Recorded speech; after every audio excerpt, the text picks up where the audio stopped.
Hello. So, most of us think that we need more stuff, more opportunities, more of everything. But I learned over time that sometimes life gets better when you actually have less. So, here are 5 things that you probably need less of in life and why. Just a little disclaimer before we go on. This isn't going to be the most organized video.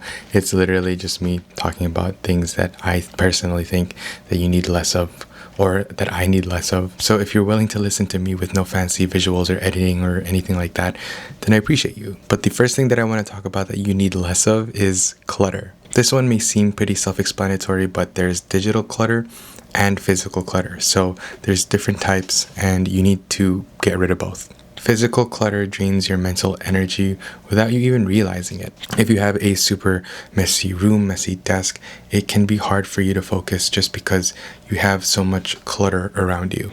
Your brain sort of processes these things whether if it's subconscious or not. So really, messy spaces creates more stress. Digital clutter is sort of the same way.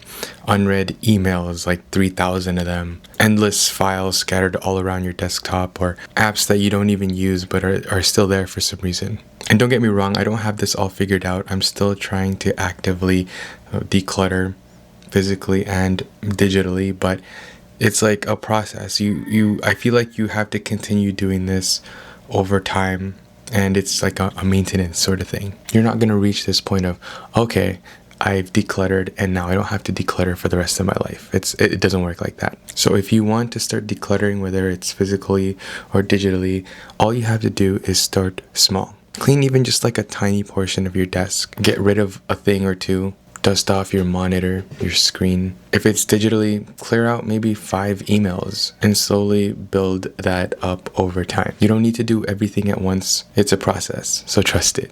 You definitely need a lot less of this in your life, and it's negative people. People's attitudes are contagious. If you're always surrounded by complainers, you'll start to think like them over time. And yeah, I get it that you can't always cut people out, but you can limit your time with them. And this is sort of complicated, but not really.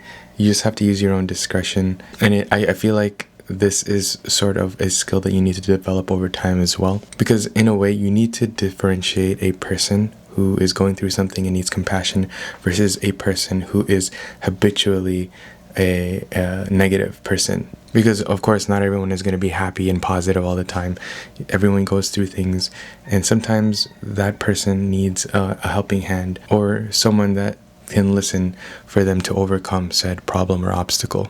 But if someone were constantly a negative Nancy, is that a super old term? Am I old now? Anyways, if someone is constantly negative to the point where it's affecting you and your actions and your mindset, your mood, then maybe spend a little less time with that person. Instead, spend more time with people that are more positive. People who leave you feeling energized and not drained. You definitely need a lot less of this in your life, and it's comparison. Comparison is the thief of joy, as they say, and it's very easy to compare yourself to other people, especially since there's social media now where apparently everyone is super rich and has everything going well for themselves in their lives.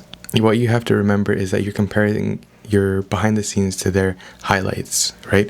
No one posts the boring, mundane stuff on their social media. It's always things that are exciting, something that's new, or something that they're willing to share. So in a way, comparison robs you of gratitude and being in the present moment. So don't forget to be present. Don't forget to be grateful for what you have, because sometimes, or a lot of the times, the things that you see on social media aren't always as they seem. So keep that in mind. And like, if you were to always compare yourself to someone, for example, if you take a look at someone that's like younger than you and they're more successful, you can feel down, and that'll turn you into a negative person. So try not to do that as well. Instead, follow people who inspire you instead of triggering insecurity. The next one, overcommitments. Saying yes to every single thing, every single opportunity that comes your way spreads your energy too thin, and it makes you less effective. you end up sort of half present in everything instead of fully present in a few things, if that makes sense. Remember, burnout is a seriously real thing, and you don't want to waste your time and your energy on something that you don't even want to do. And yeah, I know it's pretty difficult to say no sometimes, but sometimes you have to prioritize yourself instead of trying to people please everyone all the time. A simple illustration is what I like to do or to say all the time is when the oxygen masks come down from an airplane, you are told to put the mask on yourself before helping others. Why is that? Because you can't help others if you can't help yourself first. If you try putting a mask on for others, you risk the event of you fainting or losing oxygen, and you won't be able to help anyone. So make sure you help yourself first. A tip is that I like to ask myself, would I want to do this tomorrow or the next week? Because as an introvert, I like to make plans when I'm kind of extroverted, and then when the plans do actually happen, I'm like, I don't want to be here anymore. So there are times like that happens, but if you've already made that commitment, you gotta let your yes mean yes, and you just gotta commit. The last thing that I want to talk about really quick, because my camera's about to die, is perfectionism. As I was growing up, I always thought to myself, if it wasn't perfect, then it's not worth doing. Take, for example, this video. It's unscripted. I would have never done this in the past. I would always have it scripted because I wanted everything to be concise and I wanted everything to be perfectly said. But even though I tried following that to a T, I still could never get a video perfect. So there's no point in having to focus on perfection. I'm scared that I might actually lose my footage, so I'm gonna charge you really quick. There we go. Does that feel better? Okay, nice. You are no longer low battery. I keep seeing this sort of stuff on social media. They're saying perfectionism is just fear in disguise, or perfectionism is just ego in disguise, fear of judgment, failure, or starting from zero. And I feel like, to a degree, that's pretty true. If I dig deeper and I think about why am I so scared to post this video? Am I scared of what other people will think if the video is not good enough? Am I scared that if I post this video that it's gonna flop? So stuff like that.